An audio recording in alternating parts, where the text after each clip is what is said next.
வணக்கம். ஃபிளாட் மற்றும் half round ஸ்கிரேப்பரை கூர்மைப்படுத்துவது குறித்த இந்த அமர்வுக்கு உங்களை வரவேற்கிறோம்.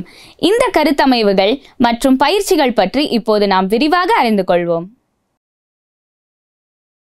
இந்த அமர்வின் நோக்கங்களை பார்ப்போம்.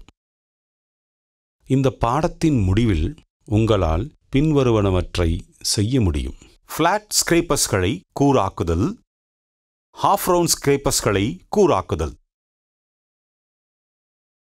ஸ்கிரேப்பர்ஸை ஷார்ப்பனிங் செய்யும்போது காட்டப்பட்டுள்ள பிபிஇகள் பயன்படுத்தப்பட வேண்டும்.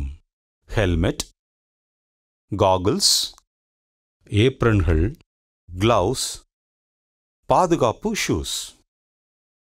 ஃபிளாட் ஸ்கிரேப்பர்ஸை ஷார்ப்பனிங் செய்தல். ஃபிளாட் ஸ்கிரேப்பர்ஸின் கட்டிங் எட்ஜை கிரைண்ட் செய்து இருபுறமும் தீட்டுவதன் அதாவது ஹோனிங் மூலம் கூர் ஆக்கப்படுகின்றன.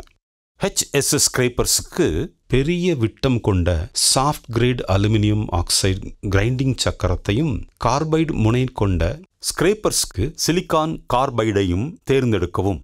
ஒரு குளிரூட்டும் ஏற்பாட்டை உறுதிப்படுத்தவும். டூல் ரெஸ்டில் ஸ்கிரேப்பர்ஸை கிடைமட்டமாகவும் ஃபிளாட்டாகவும் பிடிக்கவும்.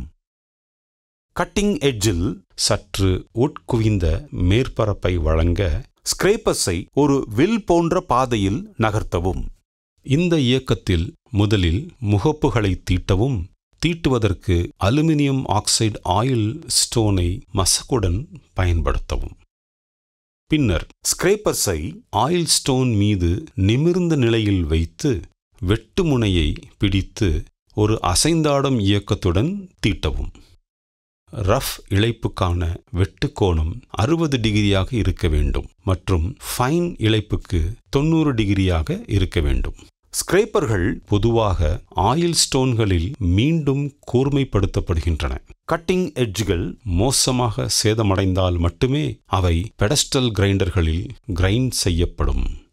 ஹாஃப் ரவுண்ட் ஸ்கிரேப்பர்கள் வட்டமான பின்புறத்தில் 2 கட்டிங் எட்ஜ்களை கொண்டுள்ளன. கீழ்பரப்புகளை ஒரு சிறிய வளைவுடன் கிரைண்ட் செய்யவும். மீண்டும் ஷார்ப்பனிங் செய்வதற்கு கீழ்பரப்பை ஆயில் ஸ்டோன் மீது அசைந்தாடும் இயக்கத்தில் தேய்க்கவும்.